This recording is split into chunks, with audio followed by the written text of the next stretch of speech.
Hi guys, may nagbenta sa akin ng patola. 100 pesos itong tatlo. Mura na, di ba? Saka sariwang-sariwa pa, malalaki naman. Ang gaganda nung napili ko. At ito ay gugulayin ko, babalatan ko, gugulayin ko, lalagyan ko ng noodles. Ng noodles. Ito na yung aming magiging almusal kasi hindi na ako bumili naman ako ng tinapay, kaso hindi naman ako, nagsaing na pala ako.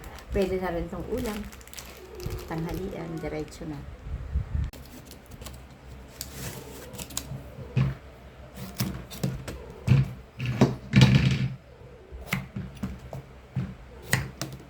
Balatan natin ang patola.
Ito na guys, igigisa ko na lang muna ang sibuyas at bawang.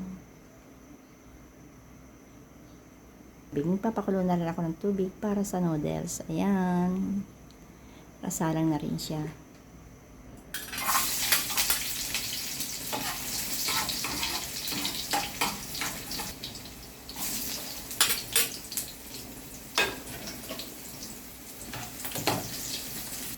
Ito na guys. Naigisa ko na sibuyas at bawang. Kaya naman yan ay isasalin ko. Lalagay ko siya doon sa aking pinapakulong tubig. Ayan na guys, kumukulo na ang aking tubig. May asin. At ilalagay ko ng aking patola. Marami yan guys. Kaya hindi ko siya ilalahat. Meron pa akong natira. Ito ilalagay ko sa isang plastic. Kasi ang patola, pag napabayaan mo na, hindi mo hiniwa, hindi mo ginanyan, madali siyang tumigas, di ba? Hindi mo na makakain kasi matigas na yung nagbubunot na siya, ano ba yun? Parang ano. Kaya ito, ititira ko siya, lalagay ko sa isang plastic, lalagay ko sa rep. Lalagay ko na rin ang aking sibuyas at bawang na ginisa.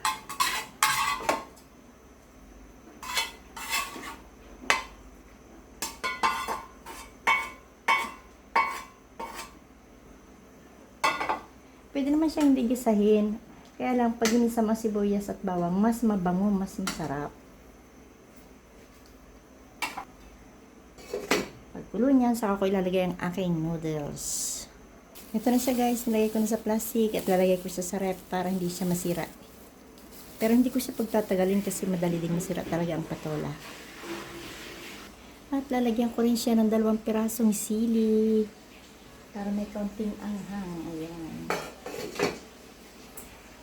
Ito na guys, lalagay ko ng aking 2 pirasong noodles. Kulang nga ito, dapat pala mga 3. Kala ko naman kasi okay na yun. Pero okay na rin siya. So, ito na guys, luto na ang aking noodles at patola. Pwede na kaming kumain.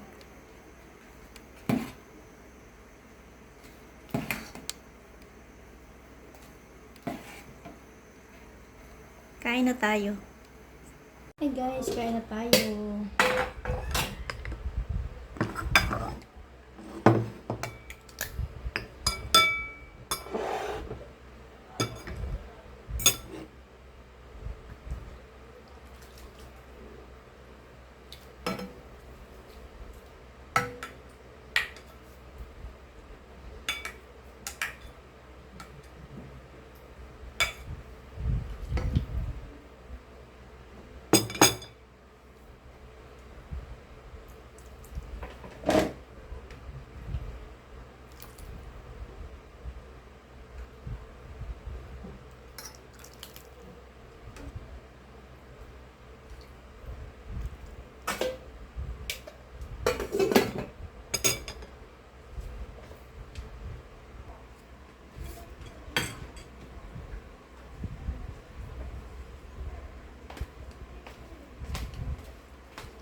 Nay, masarap.